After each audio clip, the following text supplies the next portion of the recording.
So what I want to talk about in this last part of this topic is the notion of internet marketing and the role that the internet might play as part of our marketing process.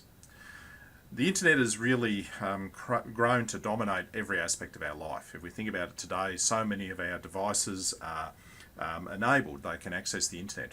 We talk about what's called the Internet of Things, where things like our toaster, our fridge, our car are connected to the internet, and that connection enables us to reach those products and reach those people anytime, any place, anywhere.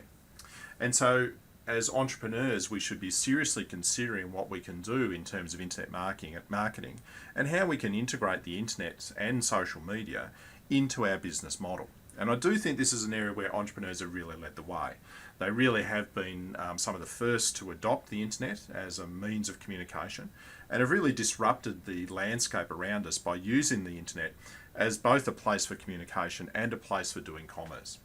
If you think about here in Australia with a company like The Iconic is taking a lot of market share off Myers and David Jones because they're able to offer the same or even a much more extensive product range than those two retailers are able to offer. But they do it through an online portal. And so people can go on, order their products at any time of day, and that product is delivered to them wherever they live in Australia. And in fact, if they live in places like Melbourne or Sydney or Brisbane, they can actually have that product delivered to them within 3 to 4 hours. So the internet's more than just a communication media. It's not just like television or radio.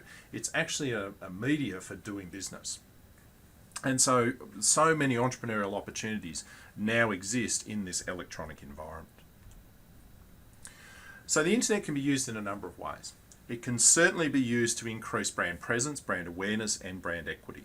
A lot of companies use their website as a way of reinforcing consumer decisions to already purchase and use our particular product. So it certainly plays a very important communication role in letting people know that our product exists. The internet can also be used as a way to cultivate and grow new customers.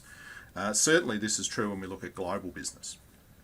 Many would argue that today, with the arrival of the internet, that all new businesses are basically global businesses because they're able to reach consumers all around the world, irrespective of where they live, through that online portal. And so we can use the internet as a very cost-effective way of bringing in new customers.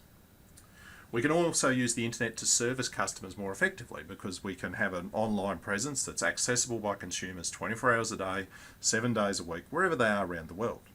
So when I'm away in China and traveling, if I want to update something on my Apple account, I can go online any time of the day and do that.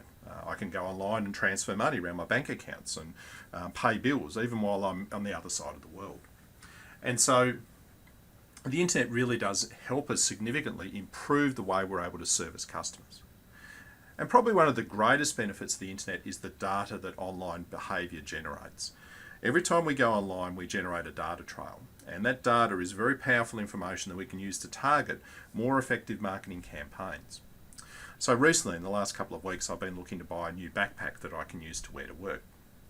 And after just a couple of days of searching, what I started to notice was that popping up into my Amazon site and into my Facebook site were lots of adverts for backpacks and different types of backpacks, or reviews of different types of backpacks. And so again, you're able to interlink all of those different services and use that information to build far more targeted marketing campaigns. So I would strongly advocate anyone starting out in business to really get to know the internet, to get to know what you can do in that online context. We also need to think about social media and the role that social media might play in actually helping us to connect with customers. What social media is a network of social relationships. So through the friendship networks that people have built, we're able to push out important bits of communication to those networks and understand, if a person in that network is buying the product, then it's likely that other people in that network may also be interested in that particular type of product. So lots of organisations are now thinking about ways that they can use social media as an important platform for them doing business. If you think about here in Australia, places like Facebook, Twitter, Pinterest are all very important places for doing business. Just as in China, things like Taobao or WeChat are very important portals for people actually staying in touch and actually doing business. And when we think about social media, it does differ in quite significant ways from your traditional media source.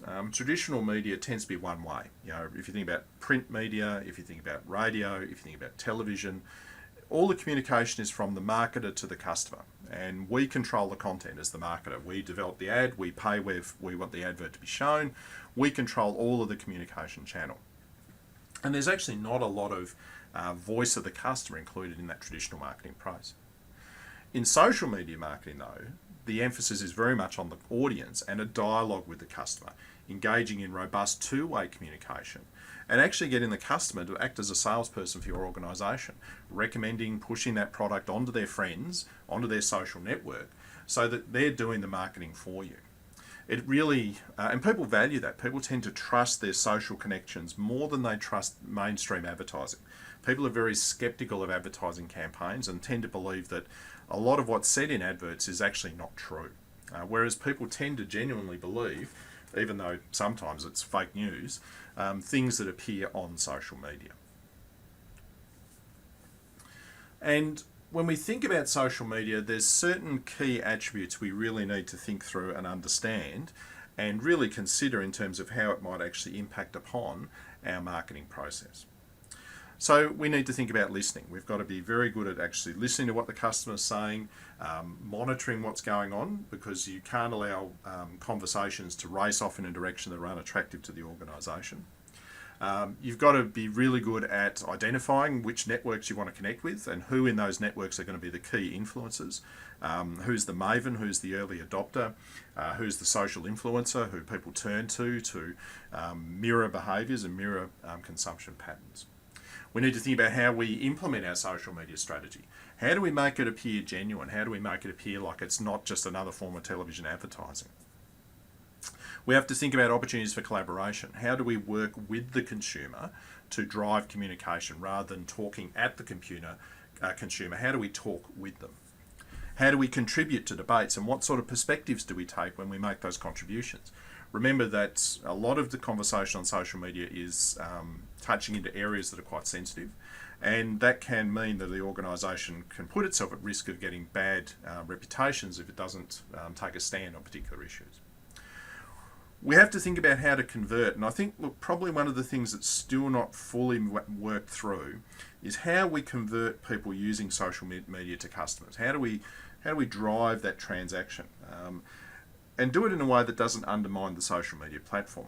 I think if you see what's happening at the moment with, say, Facebook, they're struggling a bit because people are becoming a little bit jaded with it being now so dominated by marketing activities. So again, we need to think through the idea of social media and think really carefully about how and why social media might be used as part of our marketing programs.